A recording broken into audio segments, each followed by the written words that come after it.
ప్రతి విద్యార్థి ఏదో ఒక ప్రతిభ కలిగి ఉంటారని, ఆ ప్రతిభను గుర్తించి, ప్రదర్శించి, ప్రోత్సహించే దిశగా రాష్ట్ర ప్రభుత్వం విద్యకు అధిక ప్రాధాన్యతనిస్తూ అనేక నూతన కార్యక్రమాలకు నాంది పలికినట్లు కాకినాడ సిటీ ఎమ్మెల్యే వనమాడి కొండబాబు పేర్కొన్నారు.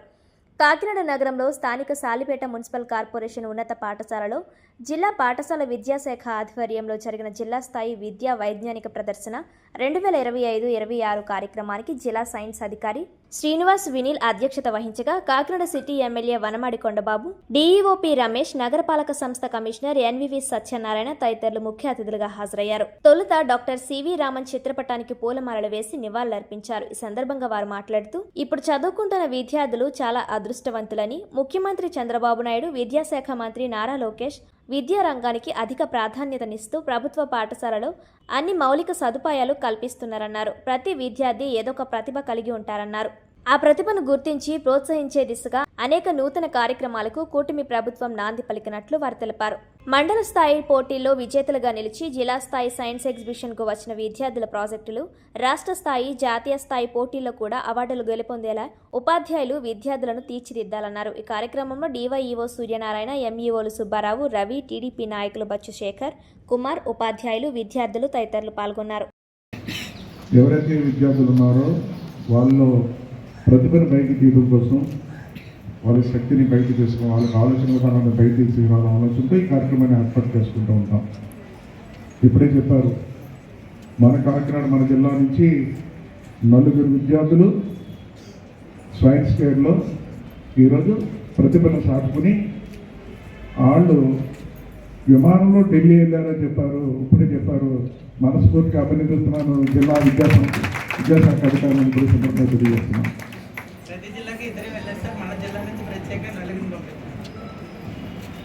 చాలా మంది పెద్ద విమానాలు ఎక్కుతారు, మన విద్యార్థులు ఇప్పుడే విమానం ఎక్కేశారు.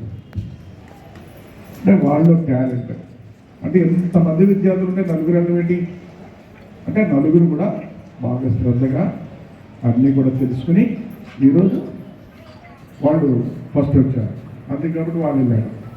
అంటే మీరు కూడా వెళ్ళగలరు, మీలో కూడా ఆ శక్తి ఉంది. కానీ మీరు కూడా శ్రద్ధ పెట్టాలి, టైం కేటాయించాలి. ఆ టైం కేటాయించిన తర్వాత మీరు కూడా వాళ్ళగా తయారవుతారని కూడా సందర్భంగా తెలియజేస్తున్నాం. ఈరోజు అదే కాకుండా 2వ కార్యక్రమం ఒకటి చేసుకున్నాం. ఈ రోజున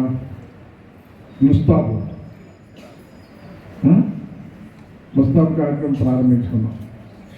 అంటే ఇప్పుడంటే మనం చాలామంది కదా అర్థం మంది కూర్చొని తయారవుతూ ఉంటారు. అందంగా కనిపించాలని, శుభ్రంగా ఉండాలి, బాగా కనిపించాలి, ఎదుటి వాళ్ళకి కూడా మనం కూడా బాగా కనిపించాలి. అంతే తప్ప సింపుల్ జుట్టు వేసుకుని అవి వేసుకుంటే మీరు అంటారు, వీడేట్రా ఎప్పుడు సింపుల్ జుట్టు ఉంటాడు, వీడు ఇలా ఉన్నాడు ఏట్రా అంటారు. దూకుంటే శుభ్రంగా వచ్చేస్తాడు. బద్ధకం కొంతమందికి. కొంతమంది ఏంటంటే చేతులు కూడా సరిగ్గా కడుక్కోకుండా, గోర్లు కూడా తీసుకోకుండా ఆడుకున్న మట్టి అంతా గోర్లు ఉండిపోతాయి, వచ్చి భోజనం చేసేస్తారు.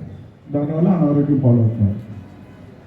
ఆ గోర్లు తీసుకోవాలని ఎంతసేపు చిన్న కొద్ది టైంలో తీసేసుకోవచ్చు.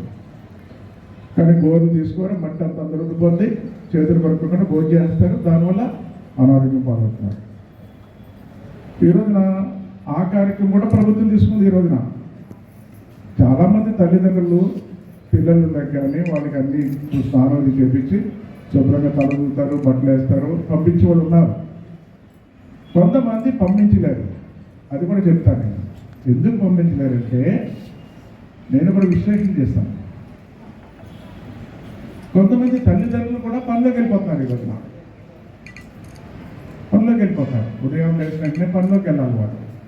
ఆ భార్య ఏమో భర్త కోసం పొద్దున్న వంట చేయాలి, ఆ క్యారేజ్ పట్టుకుని దూరంగా పనికి వెళ్తారు, మళ్ళీ సాయంత్రం వస్తారు. తనకు కూడా పనిలోకి వెళ్ళిపోతుంది.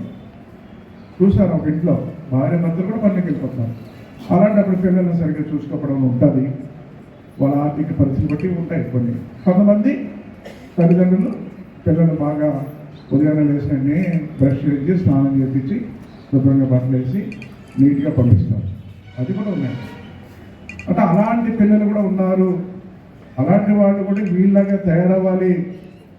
అలాంటి ఆదరణ మన స్కూల్లో మన టీచర్ ద్వారా చేయించాలని ఈ రోజు మనం చెప్తే చంద్రబాబు నాయుడు గారు కోట ప్రభుత్వం లోకేష్ గారు తీసుకున్నారని కూడా ఈ సందర్భంగా తెలియజేస్తున్నాం.